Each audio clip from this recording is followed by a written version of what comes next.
She skipped her dream interview to help a stranger. He was the CEO. Julia Rivera was 3 blocks away from the interview that would make her the youngest head curator in the Metropolitan Museum of Art's history when she saw a well-dressed man collapse on the sidewalk, papers scattering around him like fallen leaves.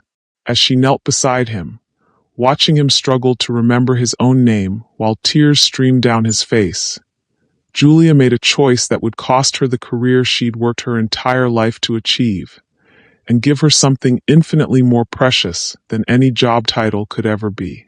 Before we explore all the details of this incredible story, tell me where you are watching from, the time over there. Subscribe now to the channel so you don't miss future video uploads. Thank you. Now back to the story. Julia Rivera had dreamed of becoming a museum curator since she was 7 years old, and her grandmother had taken her to see the Picasso exhibition at the Met. Standing in front of the old guitarist, surrounded by whispered conversations in a dozen languages, Julia had felt something click into place. The understanding that art wasn't just decoration, but a bridge between souls across time and space. 23 years later, at 30, she was finally within reach of her ultimate goal. Today's interview would determine whether she became the head curator of contemporary art at the Metropolitan Museum, the youngest person ever to hold such a prestigious position. Her portfolio was flawless, her credentials impeccable, and her passion for preserving cultural legacy was evident in every exhibition she'd curated over the past 8 years. Julia checked her watch as she hurried down Fifth Avenue, her heels clicking against the sidewalk with the rhythm of determination. 9:47 a.m. She had 13 minutes to reach the museum, enough time to arrive composed and confident for the most important conversation of her professional life. Her phone buzzed with a text from her best friend Maya. "Break a leg today. The art world needs more brilliant women in leadership. You've got this." Julia smiled, adjusting the strap of her carefully chosen leather portfolio. Inside were her exhibition proposals, letters of recommendation from internationally renowned artists, and her vision statement for making classical art accessible to new generations. She'd rehearsed her answers to every possible question, researched every board member's background, and even practiced her confident handshake in the mirror. Everything was perfect. Everything was going according to plan. Then she saw him. The man was maybe 35, impeccably dressed in a charcoal gray suit that probably cost more than Julia's monthly rent. He was standing on the corner of 82nd and 5th, just 2 blocks from the museum, staring at the street signs with an expression of complete bewilderment. Julia might have walked past. She was, after all, 12 minutes away from the most important interview of her life. But something about his posture, the way he held his hands slightly extended as if grasping for something invisible, made her slow her steps. As she watched, the man's briefcase slipped from his fingers, hitting the sidewalk and spilling papers across the concrete. He stared down at the scattered documents as if he'd never seen them before, then looked up with an expression of pure panic. "No, no, no," he was saying, though Julia could barely hear him over the traffic. "This isn't. I was supposed to. Where am I supposed to be?" Julia glanced at her watch. 9:48 a.m. 11 minutes until her interview. The man swayed slightly, then sat down heavily on the sidewalk, seemingly unaware that he was blocking pedestrian traffic. Papers continued to blow around him. What looked like financial reports, architectural drawings, and official documents that suggested he was someone important with somewhere urgent to be. Just like Julia. Have you ever had to choose between something you've worked your entire life for and helping a stranger in crisis? What do you do when your biggest opportunity collides with someone else's desperate need? "Sir." Julia approached cautiously, kneeling down beside him while commuters streamed around them. "Are you okay? Do you need help?" The man looked at her with eyes that seemed simultaneously young and ancient, clear and clouded with confusion. He started, then stopped, his brow furrowing with concentration. "I was going somewhere. Important. But I can't. The words aren't. He gestured helplessly at his scattered papers. I know these are mine, but I can't remember why they matter. Julia felt her heart clench. She'd seen this before. Her grandmother's sister had developed early dementia, and the confusion, the fear of losing yourself in your own mind, was heartbreaking to witness. That's okay, Julia said gently, settling onto the sidewalk beside him despite her designer interview dress. Sometimes our brains need a moment to catch up. What's your name? Benjamin, he said immediately, then looked surprised at his own certainty. Benjamin Castellano. I remember that. That's good, Benjamin. I'm Julia. Can you tell me what you remember about this morning? Benjamin closed his eyes, concentrating. Coffee. I had coffee in my office. There was a meeting. Something important. Someone was coming to see me. His eyes snapped open with sudden panic. Someone important was coming, and I can't remember who or why or where I'm supposed to be. Julia checked her watch again. 9:51 a.m. 8 minutes until her interview. 8 minutes until she walked into the room that would determine her entire professional future. But Benjamin was starting to hyperventilate, his breathing becoming rapid and shallow as the reality of his memory loss hit him. Benjamin, I need you to breathe with me, Julia said, taking his hands in hers. In for 4 counts, hold for 4, out for 4. Can you do that with me? She guided him through the breathing exercise, the same technique she'd learned during her grandmother's illness. Around them, the city continued its relentless pace, but Julia's world had narrowed to this moment. This man who was struggling with something far more important than any job interview. Better? She asked as Benjamin's breathing steadied. Better, he confirmed, though his eyes still held that lost quality. Julia, I think something is very wrong with me. What do you mean? This has been happening more often. The forgetting. Sometimes I lose words in the middle of meetings. Sometimes I forget people's names, even people I've known for years. Yesterday I got lost trying to find my own office. Julia felt a chill that had nothing to do with the October morning. Benjamin, have you seen a doctor about this? 3 doctors, he said quietly. The diagnosis is, it's early onset Alzheimer's. At 35, he laughed bitterly. Apparently I'm part of the unlucky genetic lottery. My father had it, his father had it. The doctors say I have maybe 5 to 7 years before. He didn't finish the sentence, but Julia understood. 5 to 7 years before he lost himself completely. 9:53 a.m. 6 minutes until her interview. Julia looked down Fifth Avenue toward the Met, where her future was waiting. She could see the museum's distinctive facade, the steps where she'd dreamed of working since childhood. Inside that building, a panel of distinguished curators was preparing to meet the woman who might become their colleague, their leader, their protege. Then she looked at Benjamin, who was staring at his scattered papers with the expression of someone watching his life blow away in the wind. Benjamin, she said, making a decision that surprised her with its certainty. I'm going to help you figure out where you need to be. We'll gather your papers, piece together your schedule, and get you where you're supposed to go. You don't have to do that, Benjamin protested. You look like you have somewhere important to be too. Julia thought about the interview, about the dream she was about to sacrifice, about the years of preparation that were now meaningless. I do have somewhere important to be, she said softly. But right now this is more important. She began gathering his papers, organizing them as her trained curators. I automatically sorted and categorized. Financial reports for something called Castellano Holdings. Architectural plans for what looked like a major construction project. Meeting schedules that showed a 10 a.m. appointment with someone named J. Rivera.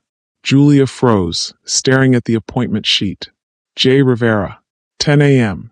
Metropolitan Museum of Art. Head curator interview. Her head snapped up to look at Benjamin, who was watching her with growing clarity as she organized his papers. Benjamin, she said slowly, what do you do for work? I run my family's foundation, he said, the words coming back to him as he focused on the familiar documents. Castellano Foundation. We fund arts and culture programs. Museums mostly. Julia's mouth went dry. Do you happen to sit on any museum boards? Several, Benjamin said, his memory clearing as he looked at his schedule. But this morning I had a particularly important meeting. We're interviewing candidates for head curator position at the Met. It's a crucial hire because we're planning a major expansion of the contemporary wing, and we need someone with vision, passion, someone who understands that art is about connecting people across time. And he trailed off, staring at the appointment sheet in Julia's hands. J. Rivera, he read aloud. 10 a.m. interview. He looked up at Julia with dawning recognition. Julia Rivera. You're Julia Rivera. I'm Julia Rivera, she confirmed quietly. They stared at each other for a moment, the weight of coincidence, or perhaps destiny, settling between them. You were coming to interview me, Benjamin said wonderfully. And instead, you're sitting on a sidewalk helping me remember my own name. I was coming to interview with you, Julia corrected gently. And I chose to stay here because some things are more important than career advancement. Benjamin looked at her with an expression that was part gratitude, part amazement, and part something else. Something that looked like the beginning of profound respect. Julia Rivera, he said, I think I need to learn everything about you. As they sat on the sidewalk with his papers spread around them, Julia realized that she'd just made the most important decision of her life. She'd given up her dream job for a stranger, only to discover that the stranger was the man who could have given her that job. But more than that, she'd discovered someone who needed the very thing she was best at providing, helping to preserve what was precious before it was lost forever.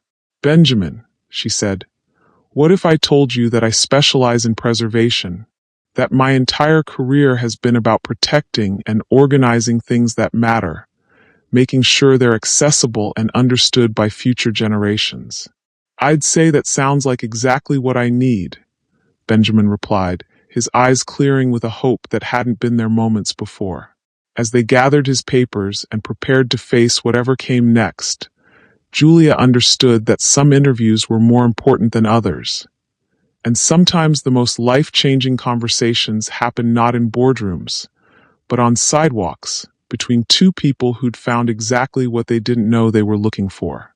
The elevator to the Metropolitan Museum's administrative offices felt different when Julia rode it with Benjamin Castellano rather than as a nervous job candidate.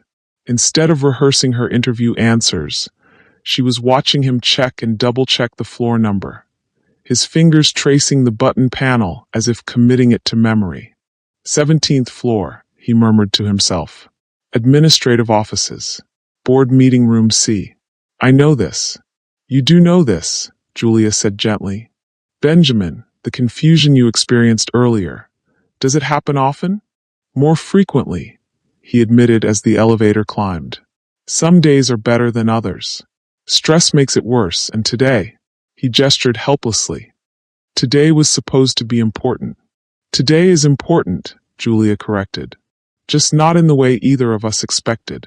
When the elevator doors opened, they were greeted by a sharp-dressed woman in her 50s who looked relieved and concerned in equal measure.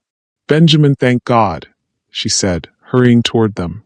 When you didn't show up for the 10 a.m. interview, I was worried something had happened. Dr. Martinez has been calling your phone. Margaret, I'm sorry, Benjamin said, his professional composure returning as he found himself in familiar surroundings. I had a moment of confusion, but I'm fine now. Thanks to Julia. Margaret's eyes moved to Julia, taking in her portfolio and professional attire. Ms. Rivera, I presume? I'm Margaret Chin, the museum's director of operations. We were expecting you at 10. There were extenuating circumstances, Julia said diplomatically. Indeed there were, Benjamin said, his voice carrying an authority that reminded Julia that despite his struggles, he was still one of the most powerful people in New York's art world. Margaret, I'd like to reschedule the formal interview process. Ms. Rivera and I need to have a different kind of conversation first. Margaret looked between them with obvious curiosity, but her years of managing high-profile personalities had taught her when not to ask questions. "Of course," she said. "Should I cancel the other interviews scheduled for this afternoon?" "Postpone them," Benjamin said, "and clear my calendar for the rest of the day. Ms. Rivera and I have important business to discuss." If you've watched this story up to this moment, please take a second to subscribe to the channel. Your support makes it possible to keep sharing beautiful stories such as this one. What do you do when a job interview turns into something much more personal and complicated? How do you navigate professional boundaries when someone's vulnerability has changed everything between you? An hour later, Julia found herself in Benjamin's corner office, surrounded by some of the most beautiful art she'd ever seen outside of a museum gallery. Original paintings lined the walls, not reproductions, but actual pieces by masters she'd studied for years. His desk was an antique that probably belonged in a museum itself, and floor-to-ceiling windows offered a breathtaking view of Central Park.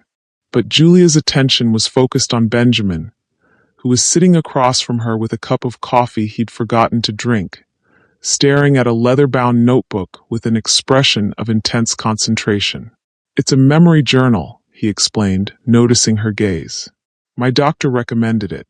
I write down important things, people's names, significant events. The theory is that writing things down helps reinforce the neural pathways." He opened the notebook, revealing pages of meticulous handwriting, names, dates, business details, personal observations.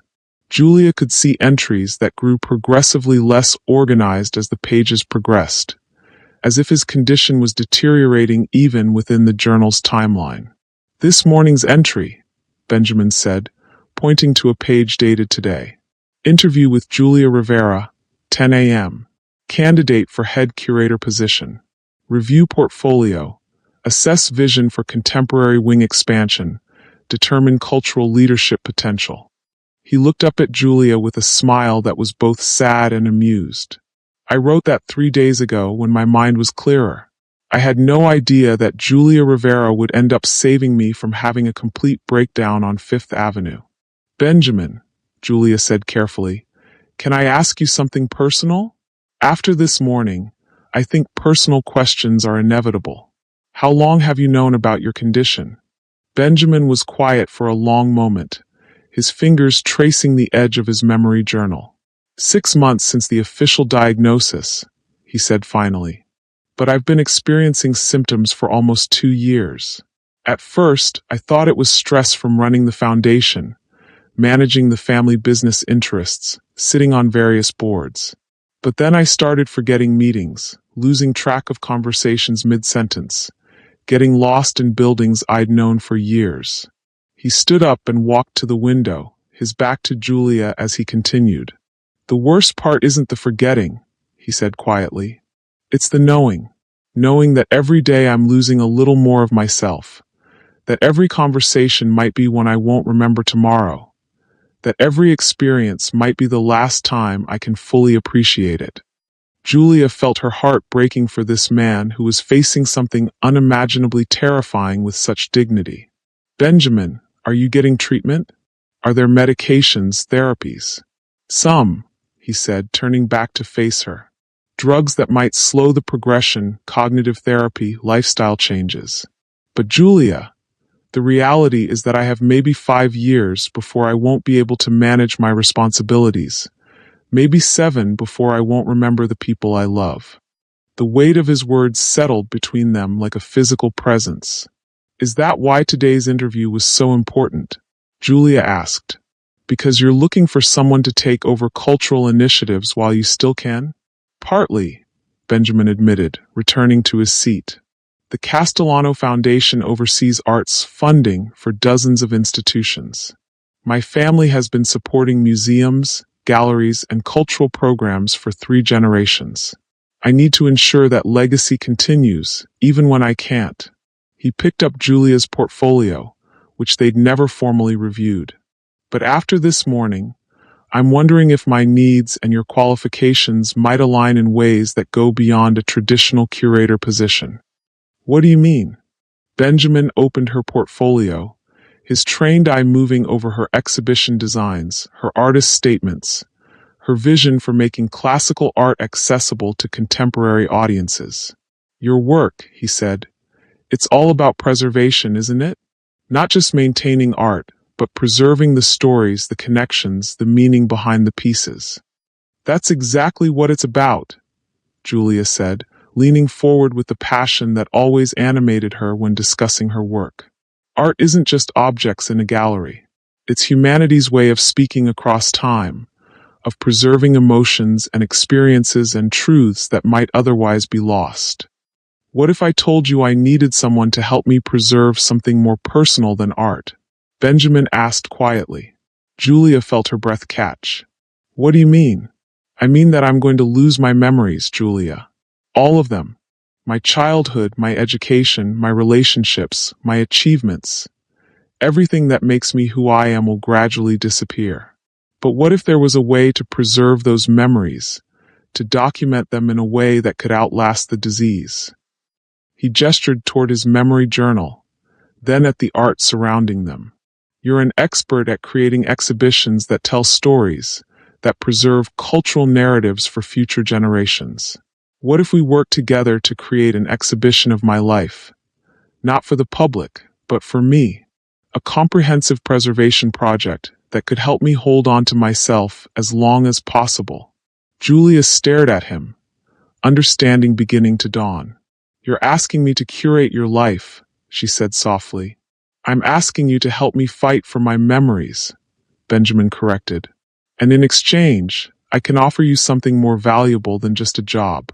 I can offer you the chance to develop revolutionary approaches to memory preservation, to work with unlimited resources, and to create something that could help not just me, but thousands of other people facing similar battles. The offer was staggering in its scope and its intimacy. Julia would essentially become Benjamin's partner in racing against time to preserve his identity before his disease stole it away. This would be completely uncharted territory, Julia said, her mind already racing with possibilities. We'd be combining traditional archival techniques with personal storytelling, memory science, maybe even new technologies. Exactly, Benjamin said, his eyes lighting up with an enthusiasm that reminded Julia of why he'd become one of the art world's most respected philanthropists. And Julia, if we could develop effective techniques for preserving personal memories, think about the applications. Alzheimer's patients, dementia sufferers, elderly people who want to preserve their stories for their families. It could revolutionize how we think about personal archives, Julia added, getting excited despite the profound sadness underlying their conversation. Instead of just preserving objects and documents, we'd be preserving the lived experience of being human. Would you consider it? Benjamin asked. Not just as a job, but as a mission? Julia looked around his office, at the art that represented centuries of human creativity and expression, at the man who was offering her the chance to pioneer something completely new in service of something deeply personal. Benjamin, if I said yes, what would this actually look like? How would we work together? We'd start immediately, he said, pulling out a thick folder. I've been documenting everything I can remember, childhood memories, important relationships, professional achievements, personal milestones. But I need someone with your expertise to help organize it all, to create a comprehensive archive that could serve multiple purposes. He opened the folder, revealing photographs, letters, documents, and handwritten pages covered with memories. Some days I can remember everything clearly, he continued. Other days, like this morning, I can barely remember my own name. We'd work intensively during my good periods to capture as much as possible. And during your difficult periods, during those times, you'd help me navigate using the materials we've preserved. Think of it as creating a comprehensive external memory system. Julia was quiet for several minutes, processing the magnitude of what he was proposing. This wasn't just a job. It was a commitment to walk alongside someone as they faced one of the most devastating diseases imaginable. Benjamin, she said finally, I need to ask you something, and I need you to be completely honest with me. Of course. This morning, when I helped you on the sidewalk, how did that make you feel? Benjamin was quiet for a moment, considering his answer. Like I wasn't alone, he said finally. For the first time since my diagnosis, I felt like someone saw me struggling and chose to help instead of looking away. It felt like hope. And now, knowing that I'm professionally qualified to help you with this project, does that change how you think about this morning? Are you asking if I'm offering you this opportunity because of your credentials or because you showed me kindness when I needed it most? That's exactly what I'm asking. Benjamin stood up and walked to his desk, picking up a business card holder filled with cards from curators, archivists, and museum professionals from around the world. Julia, I could hire any of these people to help me with a memory preservation project. Many of them are more experienced than you, more famous, more connected. He set the card holder down and looked directly at her. But none of them sat with me on a sidewalk when I was losing myself and helped me find my way back. None of them chose to sacrifice their own opportunity to help a stranger in crisis. And none of them looked at me this morning like I was still a whole person instead of just a tragic case study. Julia felt tears gathering in her eyes. What I'm offering you isn't just professional, Benjamin continued. It's personal. I need someone who can see past my diagnosis to who I still am, who I've always been. Someone who can help me preserve not just my memories, but my dignity. And if I said yes, Julia asked, what happens when the project is complete? What happens when your condition progresses to the point where even our preserved memories can't help? Benjamin's smile was sad but peaceful. Then we'll have given me the best possible years I have left, he said simply. And maybe we'll have created something that can help other people facing the same battle. Julia looked out the window at Central Park, where people were living their ordinary lives, creating memories they assumed they'd always keep, taking for granted the simple miracle of remembering who they were. Benjamin, she said, I accept your offer. But not as an employee or even as a collaborator. Then as what? As a friend, Julia said firmly. Because what you're asking for, this isn't just about professional expertise. It's about walking through something difficult together. And friends don't charge for that kind of support. Benjamin stared at her for a long moment, then nodded slowly. Julia Rivera, he said, I think this is the beginning of the most important work either of us will ever do. As they shook hands on an agreement that was part professional partnership, part personal mission, and part leap of faith, Julia realized that she'd just committed to something far more complex and meaningful than any museum position could ever be. She was going to help Benjamin Castellano fight for his memories, his identity, and his time. And in the process, she might just discover that sometimes the most beautiful art is the story of a life lived fully, preserved with love, and shared with someone who understands that every memory is precious precisely because it can be lost. 6 weeks into their memory preservation project, Julia Rivera had transformed Benjamin Castellano's Upper East Side penthouse into something that looked like a cross between an art studio and an archive. Every room had been carefully organized to serve their mission. The living room held photography equipment and document scanners. The dining room had become an interview space with professional recording equipment. And the guest bedroom was now a climate-controlled storage area for Benjamin's most precious artifacts. But it was the study that had become the heart of their work. Walls lined with meticulously organized memory boards, timelines that spanned Benjamin's 35 years, and carefully cataloged boxes containing everything from his childhood drawings to his Harvard Business School graduation speech. Tell me about this photograph, Julia said, holding up a picture of 8-year-old Benjamin standing in front of what appeared to be his first museum visit. What do you remember about that day? Benjamin leaned back in his leather chair, his eyes closing as he accessed memories that were still clear but growing more precious with each passing day. That's the Frick collection, he said, his voice taking on the distant quality it always had when he was reaching back through time. My grandmother took me there when I was 8. She said that art wasn't something you looked at, it was something you felt. She made me stand in front of each painting until I could tell her what emotion it gave me. Julia made notes in her elegant curator's handwriting, simultaneously documenting Benjamin's memory and creating prompts that could help him access it again if the disease began to steal it away. "What was the first painting that made you feel something?" she asked. "Whistler's Symphony in Gray and Green," Benjamin replied without hesitation. "It made me feel lonely, but in a peaceful way. Like being alone wasn't necessarily the same thing as being sad." Julia looked up from her notes, struck by the poignancy of his memory. Here was a man who would soon face a profound kind of loneliness, the isolation of losing yourself, reflecting on a childhood moment when solitude had felt like serenity rather than sorrow. Have you ever worked so closely with someone that you started to feel their pain as your own?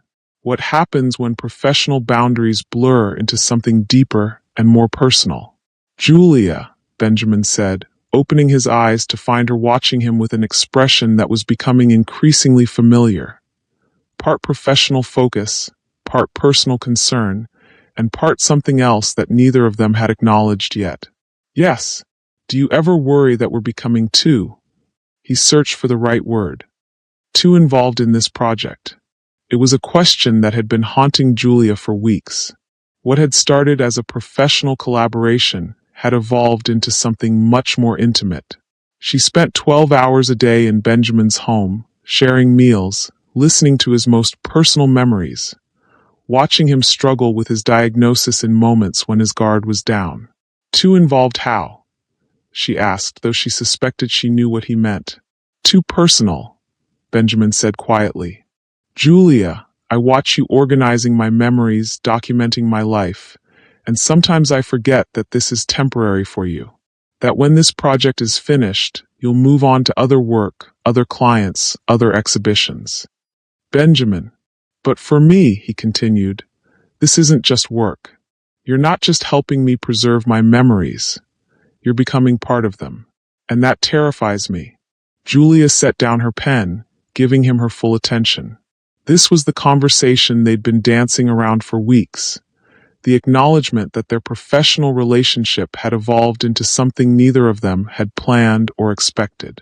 "Why does that terrify you?" she asked. "Because I'm going to forget you," Benjamin said, his voice breaking slightly. "Julia, in 5 years, maybe less, I won't remember your name, your face, or anything you've done for me.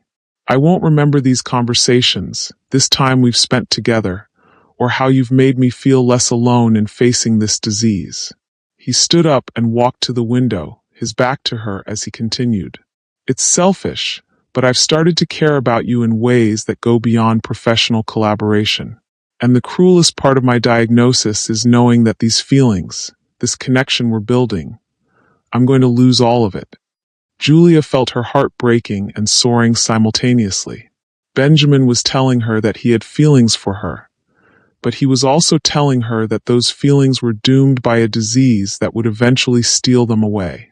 "Benjamin," she said softly, moving to stand beside him at the window, "what if I told you that forgetting isn't the same thing as losing?" "What do you mean?" "I mean that memory isn't just in your mind," Julia said, thinking about everything she'd learned during their weeks of working together. "Memory is in the artifacts we create, the stories we document, the impact we have on other people's lives." She gestured toward the study, where weeks of their work had created a comprehensive archive of Benjamin's existence. "Even if your brain forgets me," she continued, "there will be evidence that I was here. Our conversations are recorded, our collaborative notes are preserved, and the techniques we're developing will help other people for years to come. But I won't remember how you make me feel," Benjamin said, turning to face her.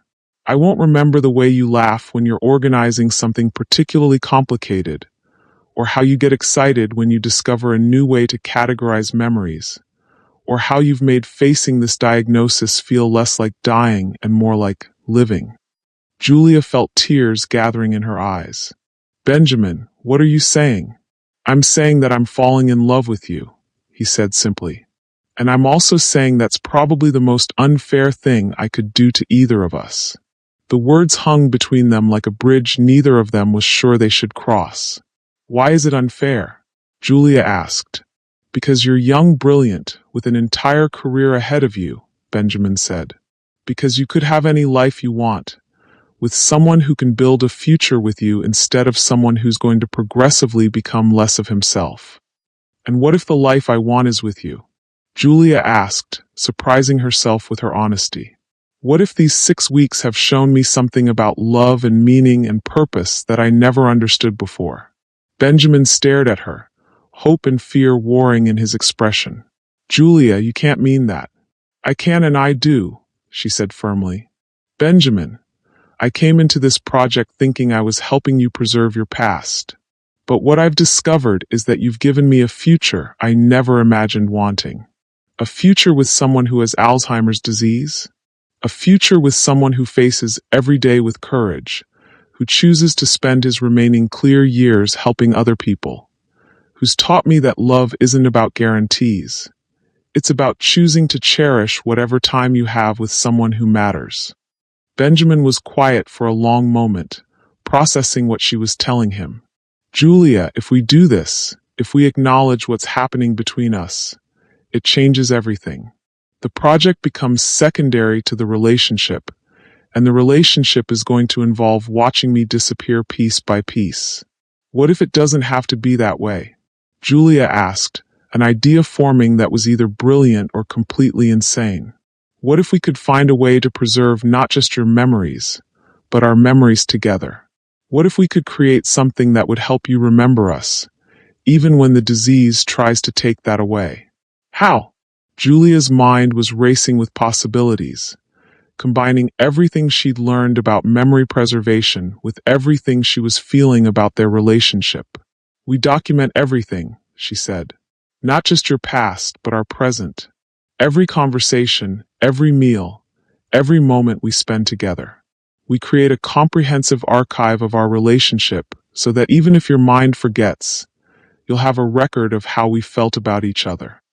"And what happens when I can't access those records anymore?" Benjamin asked. "What happens when I'm too confused to understand what they mean?" "Then I'll be there to read them to you," Julia said without hesitation. "Benjamin, I'm not offering to love you until your disease gets inconvenient. I'm offering to love you through whatever comes next." Benjamin searched her face, looking for any sign of doubt or uncertainty. "Julia, you're talking about committing to something that could last years, that will definitely get harder, that might break your heart in ways you can't imagine." "I'm talking about committing to something real," Julia corrected. "Something that matters more than career advancement or social expectations or conventional timelines." She took his hands in hers, feeling the same electric connection that had been building between them for weeks. "Benjamin, I've spent my career preserving things that matter to humanity. But this matters to me. And isn't that worth preserving too?" Before Benjamin could respond, his phone rang with the distinctive tone he'd assigned to his doctor's office. They'd been expecting test results from his latest cognitive assessment, results that would determine how much his condition had progressed over the past 6 weeks. "I should take this," Benjamin said reluctantly. Julia nodded, watching as he answered the call, and listened to whatever Dr. Martinez was telling him. Benjamin's expression grew increasingly serious as the conversation continued. "I understand," he said finally. "Yes, we'll discuss treatment options at my appointment next week. Thank you for calling." He hung up and turned to Julia with an expression that made her stomach clench with fear. "The test results?" she asked. "The progression is faster than they initially predicted," Benjamin said quietly.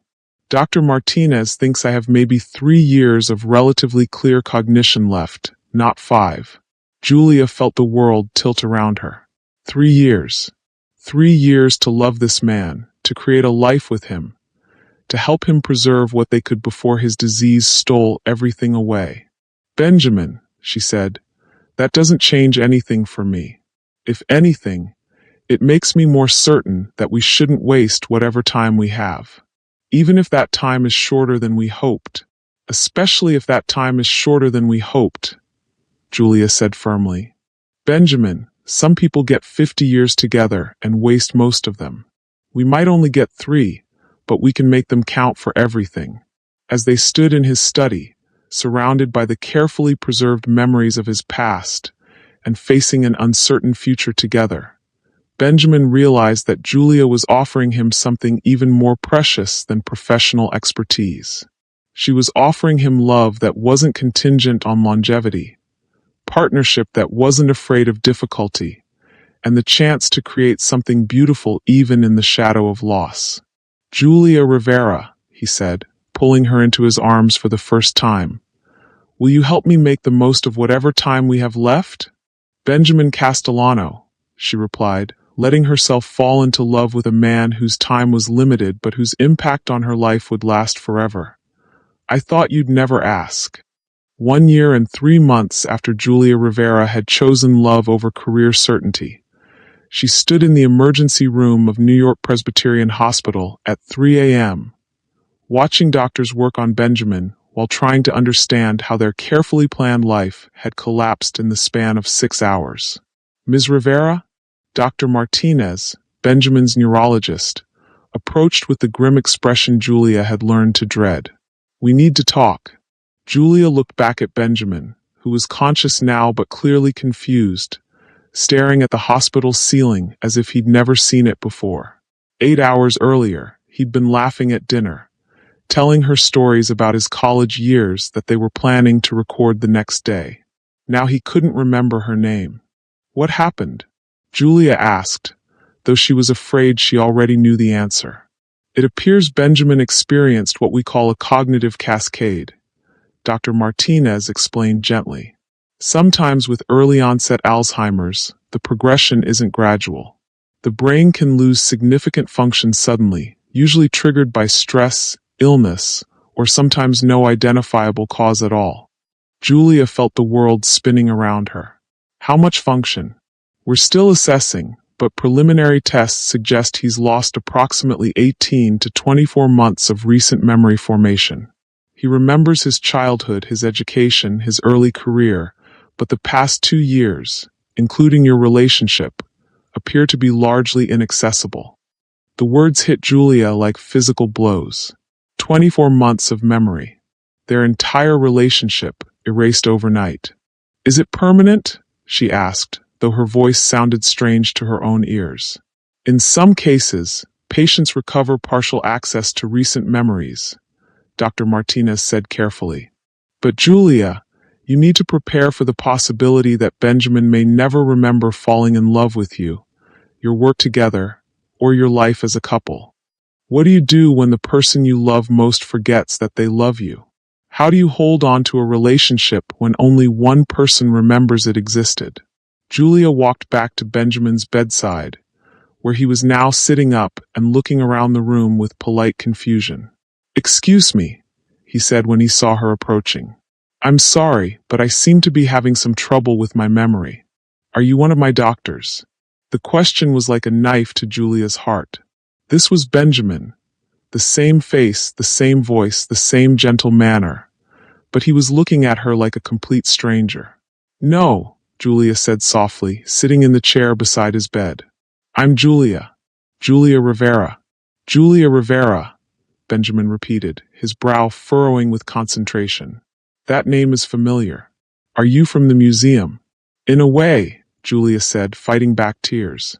Benjamin, what's the last thing you remember clearly? I was in my office at the foundation, Benjamin said slowly.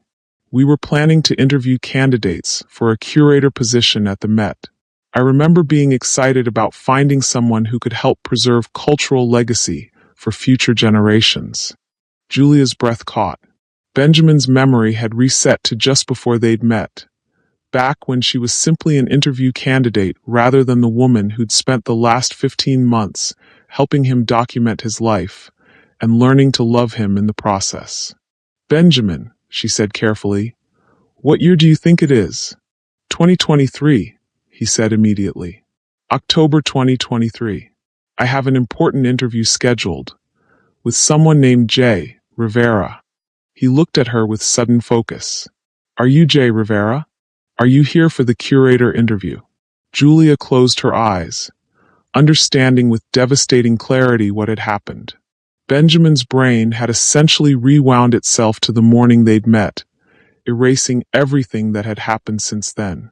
Yes, she said quietly. I'm Jay Rivera. Over the next 3 days, as Benjamin was released from the hospital and returned to his penthouse, which now felt like a museum of a life he couldn't remember, Julia faced an impossible decision. She could tell him the truth about their relationship, show him the archives they'd created together, try to convince him that they'd fallen in love. But without his memories to support those claims, she would essentially be a stranger insisting that he should trust her with his heart based on evidence he couldn't verify. Or she could step back, let him rediscover his life without the burden of expectations about feelings he couldn't remember having. Julia, Benjamin said on their 3rd day back in the penthouse, I keep feeling like I should remember you more than I do. When I look at you, there's something familiar, comfortable, but I can't access the specific memories. They were sitting in his study, surrounded by the memory preservation project they'd worked on together. 15 months of documented conversations, carefully organized photographs, and archived artifacts that told the story of Benjamin's life up until the day they'd met. Sometimes our hearts remember things our minds can't access, Julia said carefully. Is that your professional opinion as a curator, or something else? Julia looked around the room at evidence of their collaboration. Her handwriting in the margins of his memory journals, their joint notes on preservation techniques, photographs of them working together that Benjamin didn't remember being taken. Benjamin, she said, making a decision that would change everything. I need to show you something. She pulled out a leather portfolio she'd compiled specifically for this possibility. A comprehensive documentation of their relationship that could serve as external memory if his internal memory ever failed. What is this? Benjamin asked as she set it on the desk between them. It's the story of us, Julia said simply. Over the past 15 months, you and I developed a memory preservation project that became something much more personal. She opened the portfolio to reveal photographs of them working together, transcripts of their recorded conversations, and detailed documentation of their relationship's evolution from professional collaboration to deep personal connection. Benjamin stared at the evidence with growing amazement and confusion. We were together, he asked. Romantically? We fell in love, Julia confirmed. You asked me to help you preserve your memories before your disease took them away, and in the process, we discovered that we wanted to build new memories together. Benjamin flipped through page after page of their documented relationship. Photos of them cooking dinner together, transcripts of conversations where they discussed their feelings, even video recordings of Benjamin himself explaining how much Julia meant to him. This is my handwriting, he said, pointing to a journal entry dated 6 months earlier. And this is definitely my voice on these recordings. But Julia, I don't remember any of this. I know, she said gently. That's why we documented everything. We knew your memory might fail, so we created external records that could help you access what your brain couldn't retain. Benjamin was quiet for a long time, absorbing the evidence that he'd lived an entire life he couldn't remember. You're telling me that for over a year, you've been what? My girlfriend? My partner? Your collaborator, your friend, and yes, eventually your partner, Julia said. Benjamin, we talked extensively about your diagnosis and what it would mean for any relationship you had. You were very clear that you wanted to experience love while you still could, even knowing that you might forget it. And you agreed to that. I chose that, Julia corrected, because the time we had together was worth more than the pain of potentially losing it. Benjamin stood up and walked to the window, processing information that challenged everything he thought he knew about his current life. Julia, he said finally, this portfolio you've created, it's extraordinary work. The detail, the organization, the way you've preserved not just events but emotions and context. It's exactly the kind of memory preservation I was hoping to develop. We developed it together, Julia said. Benjamin, every technique in that portfolio came from our collaboration. But I don't remember contributing to it. Memory isn't just what you can consciously recall, Julia said, drawing on everything they'd learned together. Memory is also in your learned responses, your emotional reactions, your intuitive recognition of people and places that matter to you.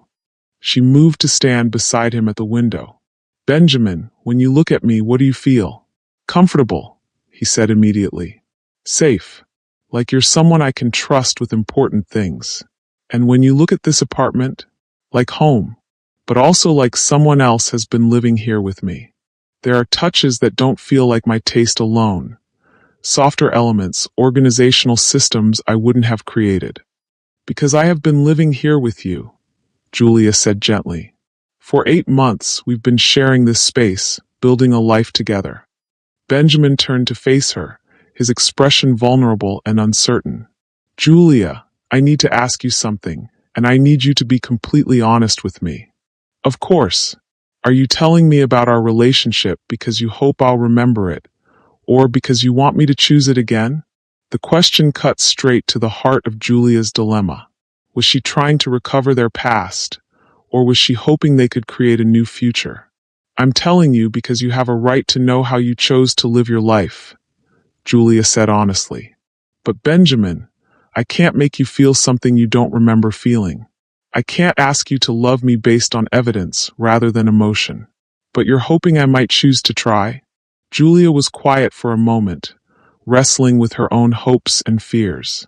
I'm hoping you'll give yourself time to see if those feelings can develop again, she said finally. Not because of what we had before, but because of who we are now in this moment. Benjamin looked back at the portfolio, at the documented evidence of a love he couldn't remember experiencing. This man in these photos and recordings, he said, he looks happy. Genuinely happy, in a way I haven't felt in years. You were happy, Julia confirmed. We both were. And you're willing to start over? To build something new instead of trying to recover something lost. Benjamin, I fell in love with you once without any guarantees about the future. I'm willing to do it again, if you're open to the possibility. Benjamin was quiet for a long time, studying the portfolio that documented a life he couldn't remember, but somehow recognized as his own. Julia, he said finally, I have a proposal. I'm listening. What if we approach this like a continuation of the memory preservation project?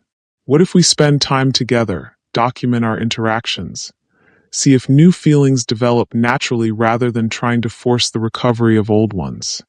You mean start dating again? From the beginning. I mean get to know each other again, Benjamin said.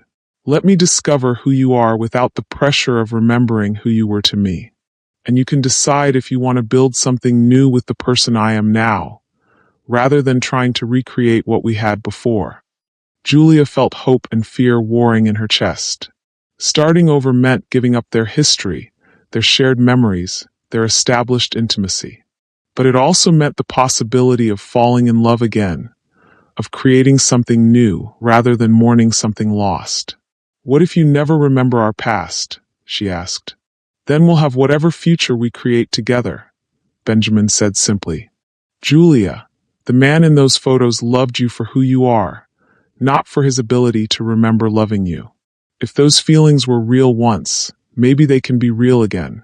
As they stood in the study surrounded by carefully preserved memories of a relationship Benjamin couldn't access, Julia realized they were facing a choice that would define the rest of their time together. They could cling to what they'd lost, or they could choose to build something new. Benjamin Castellano, Julia said, offering him her hand as if they were meeting for the first time. Would you like to have dinner together and see what happens? Julia Rivera, Benjamin replied, taking her hand with a smile that felt both familiar and entirely new. I'd like that very much. As they prepared to embark on the strange journey of falling in love with the same person twice, both of them understood that memory wasn't just about preserving the past. Sometimes it was about having the courage to create a future worth remembering, even when you couldn't guarantee you'd be able to remember it. 2 years after Benjamin's cognitive cascade erased their first love story, Julia Rivera stood in the chapel of St. Thomas Church on Fifth Avenue, adjusting the simple pearl necklace that had belonged to Benjamin's grandmother, a woman he could still remember, even as more recent memories continued to slip away like sand through his fingers. Today was their wedding day. The second time Benjamin had proposed to her, the second time they'd fallen in love, but somehow more precious because they'd chosen each other knowing exactly what they were facing. "You look beautiful," said Maya, Julia's best friend and maid of honor, who was helping her with the final touches on her vintage lace dress. "And more importantly, you look happy. Really, genuinely happy." "I am happy," Julia said, and she meant it completely. The past 2 years had been the most challenging and rewarding of her life, watching Benjamin face his diagnosis with grace while they built something new together. "Even knowing what's coming?" Maya asked gently. "Julia, I love you and I support your choice, but I have to ask, are you sure about this?" Julia looked out the chapel window towards Central Park, where she and Benjamin had taken countless walks over the past 2 years, sometimes with him remembering their previous conversations, sometimes treating each day as if they were meeting for the first time. "Maya, most people who get married promise to love each other in sickness and in health, without really understanding what that means," Julia said. "Benjamin and I know exactly what it means, and we're choosing it anyway." The ceremony was small, just 30 people who understood the significance of what they were witnessing. Margaret Chen from the museum, Dr. Martinez, who'd become both Benjamin's physician and their friend, several colleagues from the art world who'd watched their unconventional love story unfold, and family members who'd learned to measure time in moments rather than years. As Julia walked down the aisle, she saw Benjamin waiting for her at the altar, looking handsome in his charcoal gray suit, his face lighting up with recognition and joy. Today was one of his good days, when his memory was clear and his words came easily. They'd learned to cherish these days while accepting that they were becoming less frequent. "You look absolutely beautiful," Benjamin whispered as she joined him at the altar. "Though I have to confess, I'm a little nervous about my vows. I wrote them yesterday, but I can't remember if they're any good." "They're perfect," Julia whispered back. "Because they're yours." The ceremony was officiated by Father Morrison, an elderly priest who'd known Benjamin's family for decades and had watched his condition progress with the kind of pastoral grace that came from understanding that love transcended the limitations of memory. "Dearly beloved," Father Morrison began, "we gather today to witness the marriage of Benjamin and Julia, two people who've shown us that love isn't about promises we might not be able to keep, but about choosing each other every single day, regardless of what challenges that day might bring. What does it mean to promise till death do us part, when you know that the person you love might forget you're married? How do you build a future when the present moment is all you can guarantee?" When it came time for vows, Benjamin pulled out a small card with his handwriting, neater than it had been 6 months ago, when fine motor skills had started becoming more difficult. "Julia," he began, his voice steady despite the magnitude of what he was saying, "I need to tell you something that might sound strange to our guests, but makes perfect sense to us." He looked directly at her, his gray eyes clear and focused. "I fell in love with you twice. The first time, I was a man trying to preserve his memories before a disease took them away. You helped me document my past while we built a present that became more precious than anything I'd ever accomplished." Julia felt tears gathering in her eyes as Benjamin continued. "Then I forgot you. I forgot our love, our partnership, our plans for the future. But you didn't give up on us. You gave me the chance to discover you again, to choose you again, to fall in love with you again." He paused, consulting his card to make sure he stayed on track. "The second time I fell in love with you, I knew exactly what I was risking. I knew that I might forget you again, that my condition would make me an increasingly difficult partner, that loving me meant accepting uncertainty and heartbreak. And you chose me anyway, Benjamin said, his voice breaking slightly. Not because you remembered loving me, but because you decided I was worth loving in the present moment, whatever that moment might bring. Julia was crying openly now, not caring about her makeup or the careful photography that was documenting their wedding. So my vow to you isn't that I'll remember loving you for the rest of my life, Benjamin continued. My vow is that even if I forget your name, even if I forget how we met, even if I forget everything else, I will try every single day to be worthy of being loved by someone as extraordinary as you. When it was Julia's turn, she didn't need notes. These words had been forming in her heart for 2 years. Benjamin, she said, taking his hands in hers, when I first met you, I thought I was interviewing for a job. Instead, I discovered a calling. She smiled through her tears. You taught me that love isn't about guarantees or convenient timing or perfect circumstances. Love is about choosing someone when they need you most, staying when things get difficult, and finding joy in whatever time you're given together. You also taught me that memory isn't just in our minds, Julia continued. Memory is in the photographs we take, the stories we tell, the impact we have on each other's lives, and the love we choose to create every single day. She gestured toward their guests, many of whom were wiping away tears. Everyone in this room knows that our marriage might look different from traditional marriages. You might not always remember our anniversary. You might forget that you proposed to me twice, or that we honeymooned in Italy, or even that we're married at all. But Benjamin, I will remember for both of us. I will remember your laugh, your kindness, your courage in facing something that would terrify most people. I will remember how you make coffee in the morning, how you read to me at night, and how you look at art like you're seeing it for the first time. Julia's voice grew stronger as she spoke. And when your memory fails, I will be your memory. When words become difficult, I will be your voice. When the present becomes confusing, I will be your anchor to everything that matters. My vow to you is this. I will love every version of you that this disease creates, not despite your condition, but including your condition, because all of it is part of the man I choose to spend my life with. The ring exchange was simple, matching platinum bands that they'd designed together, engraved with coordinates marking the exact spot on Fifth Avenue where they'd first met, where Julia had chosen compassion over career advancement and changed both their lives forever. By the power vested in me, Father Morrison said, his voice carrying both joy and the weight of understanding about what this couple was facing, I now pronounce you husband and wife. Benjamin, you may kiss your bride.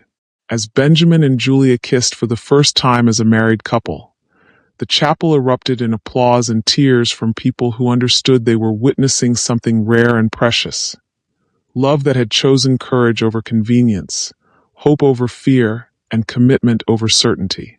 The reception was held at the penthouse that had become their shared home, filled with artwork they'd collected together and memory albums documenting not just Benjamin's life, but their life as a couple. The walls were lined with photographs, recorded conversations, and visual timelines that served as both decoration and functional memory aids. Ladies and gentlemen, Margaret Chin said, raising her champagne glass for the toast, I've known Benjamin Castellano for 15 years, and I've watched him build one of the most successful philanthropic foundations in the art world.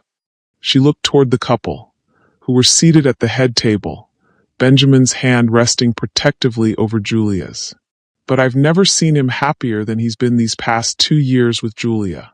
Not because she's made his diagnosis easier, no one can do that, but because she's shown him that love doesn't require certainty, that partnership doesn't require guarantees, and that the most beautiful art is sometimes the life you create together, one day at a time. As the evening progressed, Julia watched Benjamin navigate the reception with the grace he'd developed for managing social situations when his memory was unpredictable. He carried a small notebook with names and relationships, consulted it discreetly when he needed to, and never let his condition prevent him from enjoying his own wedding celebration. "Mrs. Castellano," he said during their first dance, spinning her gently to the music they'd chosen together, a jazz standard that reminded them both of their early dates. "I like the sound of that." "Mr. Castellano," Julia replied, "I like being married to you, even though I might not remember this dance tomorrow." "Especially because you might not remember it tomorrow," Julia said firmly. "Benjamin, that just means we'll have to dance together every day, so you can fall in love with dancing with me over and over again." Benjamin laughed, the sound filling Julia with the same joy it had when she'd first heard it 2 years ago. "Julia Castellano," he said, "I think you might be the smartest woman I've ever married." "I'd better be the only woman you've ever married," Julia replied with mock indignation.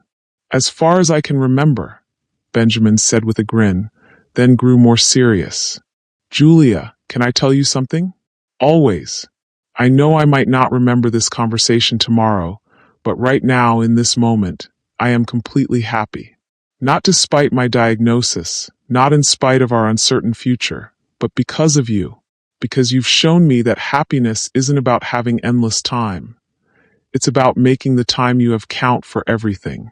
6 months later, when Benjamin's condition had progressed to the point where he often didn't recognize Julia as his wife, she would remember this moment. She would remember his words, his smile, and the feeling of dancing together while surrounded by people who understood that love sometimes meant holding on tightly to someone who was slowly slipping away. But on their wedding night, as they lay in bed in the penthouse that had become their sanctuary, Julia focused on the present moment. Benjamin's arms around her, his steady breathing, and the simple miracle of being married to someone who taught her that the most precious things in life couldn't be guaranteed, only experienced. "Benjamin," she whispered in the darkness, "are you awake?" "I'm awake," he replied. "Just thinking." "About what?" "About how grateful I am that you missed your interview that day." Julia smiled, remembering the woman she'd been 18 months ago. Ambitious, focused, certain that professional success was the most important thing she could achieve. "I'm grateful too," she said. "Though technically, I didn't miss my interview. I just had a very different kind of interview than I expected." "And did you get the job?" "I got the best job in the world," Julia said, settling more deeply into his arms. "I got to spend my life with you." As they fell asleep together as husband and wife, Julia understood that they'd created something extraordinary. Not despite Benjamin's diagnosis, but because of how they'd chosen to face it together. Their love story wouldn't have a traditional ending. There would be difficult days ahead, moments of confusion and loss, times when Benjamin would look at her like a stranger. But they'd also created something that would outlast his memory. A documented love story, a foundation that would help other couples facing similar challenges, and proof that the most beautiful art isn't always found in museums. Sometimes the most beautiful art is the life you create with someone you love, preserved in photographs and videos and memories that live not just in one person's mind, but in the hearts of everyone who witnesses love choosing courage over fear, hope over despair, and commitment over convenience. Julia Rivera Castellano had found her calling after all. It just wasn't the one she'd expected when she'd walked down Fifth Avenue toward her dream interview 18 months ago. Her calling was love, and that was a masterpiece worth preserving forever. Julia and Benjamin's story reminds us that love isn't about guarantees or perfect timing. It's about choosing someone when they need you most and staying committed even when the path becomes difficult. Their journey shows us that the most meaningful relationships often come from unexpected moments of compassion rather than carefully planned life strategies. Benjamin's courage in facing early onset Alzheimer's while still choosing to love and be loved demonstrates that our worth isn't diminished by illness or limitation. His willingness to risk loving Julia despite knowing he might forget her proves that some experiences are valuable even when they can't be permanently retained. What would you be willing to risk for love? How might your understanding of commitment change if you knew that your time with someone was limited and uncertain? Julia's transformation from career-focused curator to devoted partner shows us that sometimes the most important work we do isn't professional, it's personal. Her choice to help Benjamin preserve his memories while creating new ones together illustrates how love can be both an act of service and a path to discovering your truest self. Together, they created something more lasting than individual memory. A love story that lives in documented moments, shared experiences, and the impact they had on everyone who witnessed their commitment to each other. Their story proves that the most beautiful exhibitions aren't always found in museums. Sometimes they're found in the courage to love fully, even when you can't promise forever, and the wisdom to treasure each moment as if it might be your last opportunity to create something beautiful together. True love isn't about remembering every moment. It's about making every moment worth remembering. Thank you for watching this story to the end. If you enjoyed this story, you will surely love the next one. It's as crazier and more intriguing as you can ever imagine. So do check it out. Click on the image showing on your screen right now to watch the next one.